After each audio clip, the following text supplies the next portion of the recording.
Alright, our last functional group is going to be called an ester. And esters are a functional group that consists of a double bonded oxygen and a single bonded oxygen on a middle carbon. Okay, so what that means is that coming off of this oxygen here, instead of a hydrogen, like in a carboxylic acid, is actually a carbon chain. Okay, so naming esters for straight chains, which are the only thing we're going to deal with, the first part of the name is based on the carbons attached to the single bonded oxygen. Okay, so that's those carbons. Okay, and those get the suffix YL because we aren't actually attaching that to the ending for an ester. It's just a branch of the ester. The second part of the name is based on the carbons attached to the double bonded oxygen, and that's where we're going to put the ester ending. Okay, so example of this is on this first one, we've got one carbon coming off of the single bonded oxygen, so that's where methyl comes from. Then there's two carbons coming off of the double bonded oxygen, so that's why it's ethanoate. Okay, whereas the next picture is the exact opposite of this. You have two carbons coming off of the single bonded oxygen, so that's why it's ethyl. And then one carbon on the double bonded oxygen, so that's why it's methanoate. Okay. So next one down, beginning of the word comes from what's attached to the single bonded oxygen. There's 1, 2, 3, 4, 5, 6 carbons, so that's why it's hexyl. And then there's 1, 2, 3 carbons attached to the double bonded oxygen, so that's why it's propanoate. So take a second, try naming or drawing these, pause the video, and then pick it back up and I'll show you what you should have. Okay, so first one, beginning of the name comes from the part attached to the single bonded. There's 3 carbons there, so it's going to be propyl. And then there's 2 carbons, ethanoate. Okay, so next thing, I know I'm going to have the double bonded and the O. So I'm going to start by drawing that, and then propyl I know is attached to the single bonded O, so 1, 2, 3 carbons. And then hexanoate means 6 carbons, that's going to be attached to the double bonded. There's 1 carbon here, so this makes 2, 3, 4, 5, 6. Okay, 1, 2, 3, 4, 5, 6. And then again, there's 1 carbon on the single bonded, so that's going to be methyl. Then there's 1, 2, 3, 4, butanoate. Capital letters are not necessary, but they're just on here because I wrote it that way, but it's fine if you write it with or without them. So esters form in a reaction, and we're actually going to form some esters in a lab. It's made by a reaction between an alcohol and a carboxylic acid with an acid catalyst. Okay. So ester reactions are actually very, very slow. If you just mix the two chemicals together, it will be a long time until you actually get anything to happen, and then in which case you really won't experience the reaction because it'll occur so slowly, you never actually get to see the product. And it's not a product that you actually see. Oftentimes esters have nice smells. They're used in perfumes and soaps and foods to give scents. So what happens when you combine a carboxylic acid and an alcohol is that this portion right here, the OH on the carboxylic acid and the hydrogen on the alcohol, they break off and form a water. Okay. And then the oxygen here fills in where the oxygen was before, giving you your ester. Okay. So the acid fragment is on the double bond, and then the alcohol fragment is on the single bond. Ditto. Alright.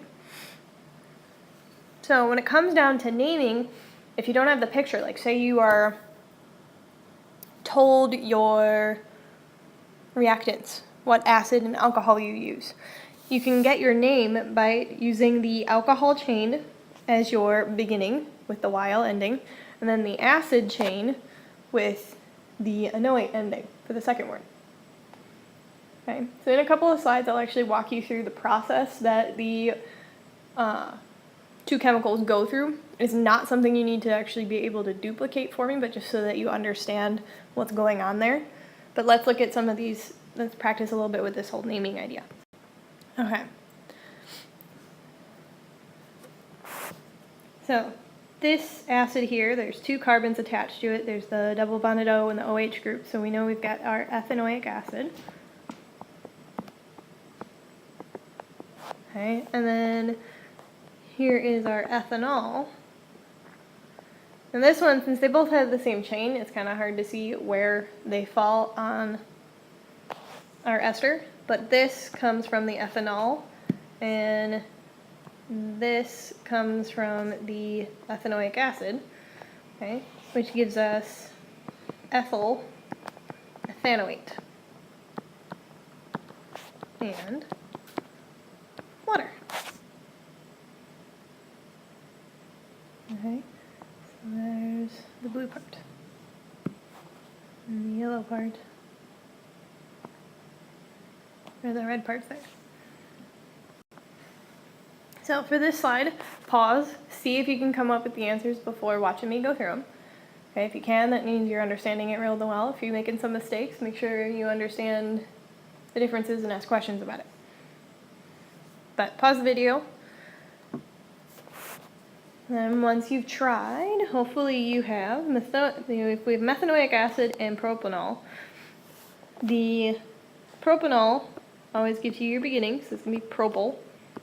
And then methanoate. What that's going to look like is that the propyl is going to come off of the single bonded oxygen. So one.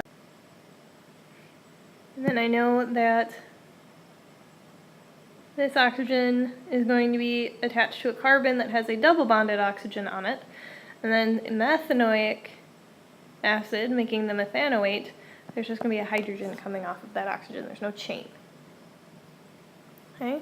So when I give you something like this and you have to tell me what reaction is depicted here, yes, I know it's an esterification reaction, but an esterification reaction of what? So we have methanol plus, there's two carbons, so ethanoic acid. And that's making methyl ethanoate and water. Okay. Another way you might see questions related to this is what were the reactants of the esterification reaction that made butyl propanoate? So the butyl comes from the alcohol, which means we are going to have a butanol. Now with you guys, these are always going to be one, on the end of the chain. It is possible to do it differently, but you can just assume that with me that it's always going to be a 1-butanol or 1-propanol. Plus propanoate is going to be propanoic acid. Okay, so if you remember that the first part of the name always comes from what's attached to the single bonded oxygen, and as far as the reaction goes, that comes from the alcohol, and that the second part of the name is always gets its prefix for the carbons attached to the double bonded oxygen, and that always comes from the acid. These really aren't that bad. Okay, so what I'm going to do is I'm going to take you through the actual bond and electron movement for this reaction. You get into a true organic chemistry course. This is the stuff that you'll actually start doing. But let's start. The first step is you start with your acid. Actually, I'm going to draw my bonds explicitly here. Got an O and an H bond. And then this occurs in an acid catalyzed reaction because organic acids are actually very weak, so they don't usually provide a lot of H plus atoms available, so you use a much stronger acid like sulfuric acid to get this going. And the first step is that one of these, the electrons in the bond here, go and pick up a hydrogen, which gives you your acid.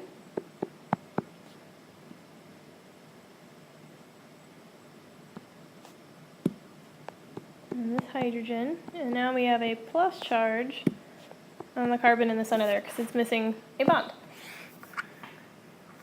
Okay. So that plus charge doesn't want to stay there.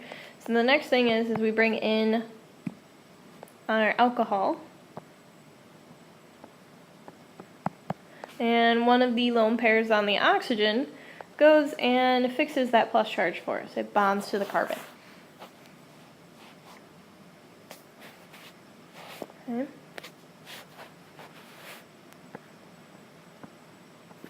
After that, you have this kind of complicated looking molecule that is a combination of the alcohol and the carboxylic acid.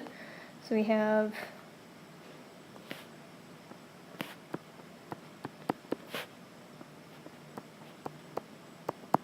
this being my carboxylic acid, and this being my alcohol coming off of it. Let me throw my H in there so I don't think that's a new carbon. And then the oxygen now has the plus charge. Okay, so there's one thing. Then in another step, to try to alleviate that oxygen and its plus charge,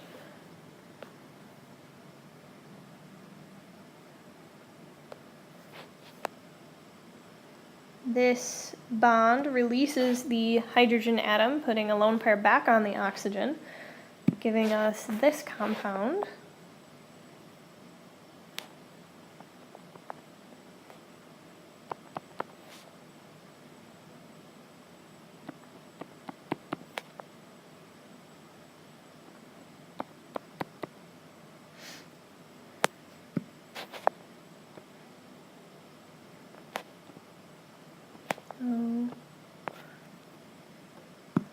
And then the hydrogen ion goes away.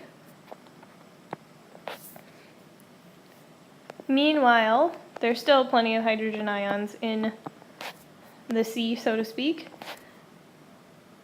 This lone pair up here on this oxygen goes and picks up another hydrogen ion. There's still plenty in solution, which then gives us this compound.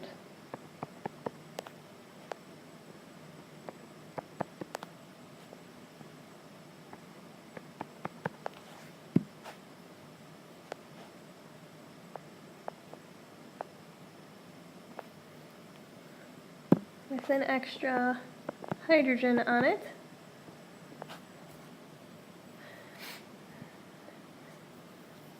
Now here, what's going to happen is a lone pair from this oxygen is going to form a double bond here. And then this bond for the oxygen is going to become a lone pair on the oxygen that has two H's attached to it, which is going to release your water.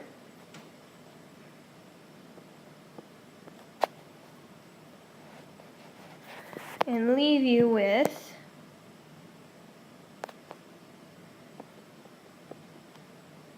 double bonded oxygen with a hydrogen on it. And that carbon has its original hydrogen still attached to it, with the alcohol portion still stuck. And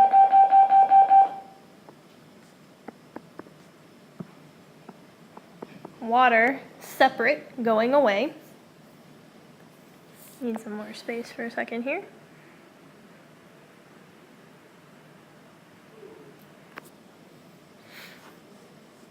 And in one final last step, you actually are looking back at things. We have used one hydrogen ion and then giving it away over here. So we used one, gave it away, and then we picked up another one. We still need to give away a hydrogen ion, and if we do that, so we pop off this hydrogen and move a lone pair onto that oxygen, what we are left with is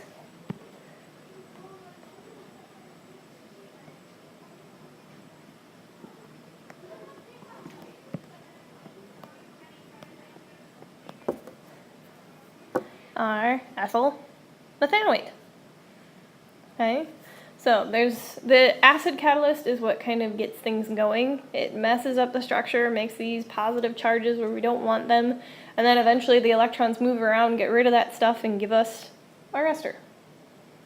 Okay, this is not something you're going to be able to duplicate for me. It's just something so that you could see how you actually have the alcohol in the single bonded oxygen end and the acid, the carboxylic acid in the double bonded oxygen end.